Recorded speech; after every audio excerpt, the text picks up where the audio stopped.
Hi, everybody. Hello, I'm Ryan. I'm Bethany. And we are Ryan and Bethany Board Game Reviews. And today we'll be talking about the Crew Family Adventure. This is designed by Thomas Singh and is published by Kosmos. All right, so The Crew was an amazing cooperative trick-taking game that kind of led you on this campaign as you went through different missions that got increasingly more and more challenging.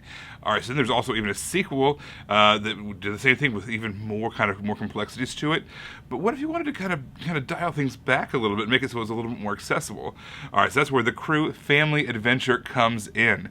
But it substitutes trick-taking for kind of more like a tableau building kind of a thing going on. Basically, you have this plot where you are on this boat and adventures and calamities happen. I'm not going to spoil too much else because I want you to experience it for yourself. So I'm not going to say much else about the plot or the deeper mechanisms either. But so what you're going to do is you are given a certain amount of cards that you're going to play each turn. And starting with the first player, you're going to play these cards. And the first one's literally only 4 cards. So you play a card, you play a card, you play a card, you play a card, and that's it. So what are you trying to do? You're trying to play certain cards that you are given at the beginning of each mission. Again, you read a little bit of plot, and then it tells you what your parameters are, how many cards you get to play, and what cards you need to play during those number of cards. So you are going to try to set up a situation where you're able to play those cards that need to be played in that short amount of time. It kind of acts almost like Uno, right? Yeah. Where the first person plays their card, but then the next person plays their card. It either needs to be the same color or the same number. And the next person who plays the card has to match the previous cards, either same color or number, and keep on going until you have finished the number of cards you need to play, and then you check to see if you've met the parameters you need to make. Either not have played certain cards or have played certain cards, or a combination is, because it's going to get more and more complex as you go on. There's a total of 35 missions in this box, and there's some little helps along the way as well.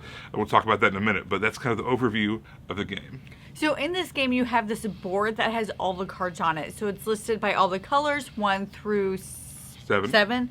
So it's 1 through 7, 1 through 7, 1 through 7. And so the latest card that's played, you place this token on that card. So that signifies to everybody at the game that the only cards that you can play are either in that row or column. So it kind of helps a younger player see what they have in their hand and figure it out. But it actually helps a lot more as the game progresses and it gets more challenging and you can only play certain cards or you can't play certain cards, and try to figure out how to map out how to get from where you are to where you need to be is actually very useful as the game progresses. Like on the first couple of games, we're like, we don't really need this.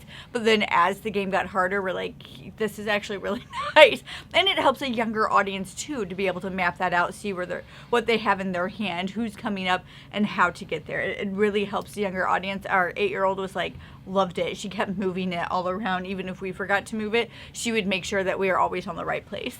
I love it when she holds us accountable. It's wonderful. All right, so there's a couple things that might help you out along the way. The first one is these hammock tokens.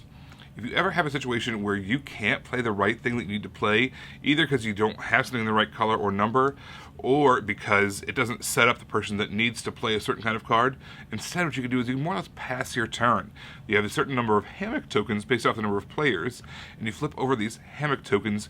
It's kind of to show that you've passed your turn. There's only a few of them, and again, if you ever can't play a card, or you can't flip over a hammock token, you lose the game, you got to restart that mission.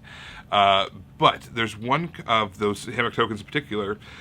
You are going to flip it over, and if you flip over this one that has a seashell on the back, on the back of it, you're actually going to be given a free bonus card. This bonus card can be used by anybody at the table. It's going to give you some kind of special ability that breaks the rules in some way.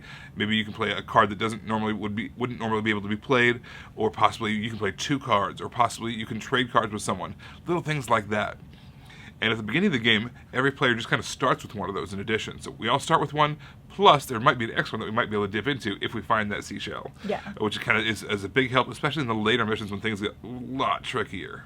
There's also a communication token, which is actually streamlined. They have these tokens in the other games, but it's very streamlined in this game.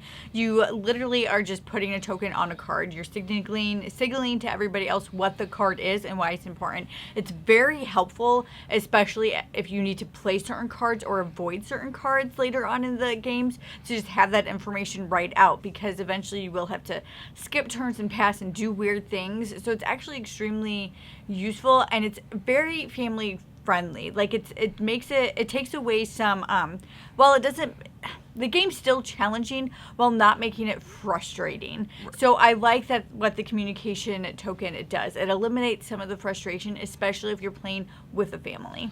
And especially because the rules say you can't talk, right? Yes. That's why the communication token is so important. You get to telegraph a little bit of information without talking. Just a skosh. All right, so the plot, there's a big kind of prologue and then an epilogue, but then there's like a paragraph of plot that happens every single mission, and it just builds on each other.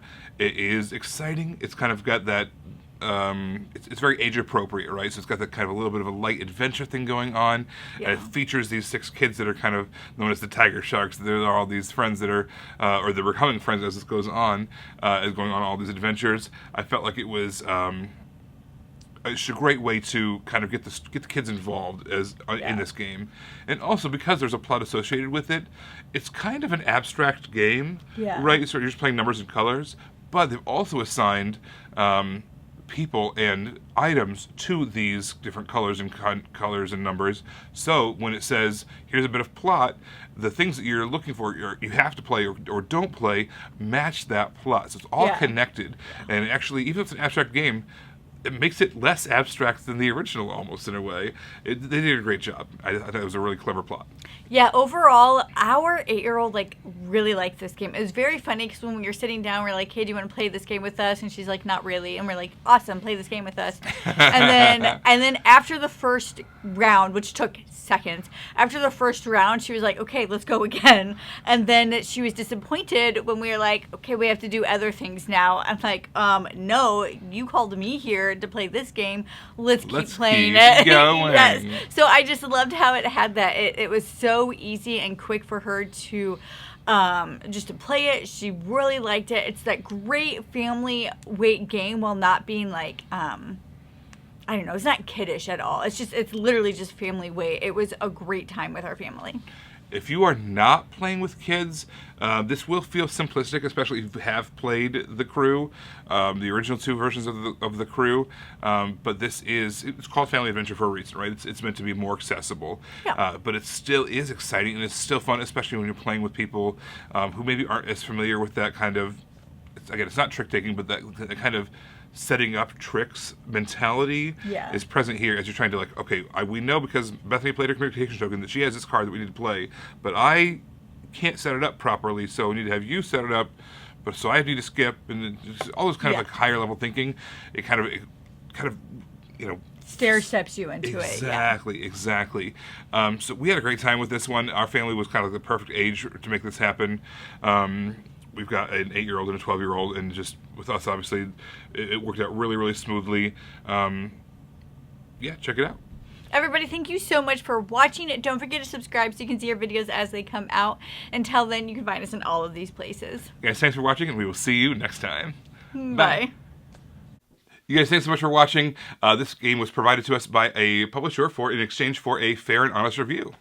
And if you want to see more stuff, check out over here to see something we think you might like. And over here, we think that YouTube has picked out a great video for you you're going to love. Thanks, guys. We'll see you next time.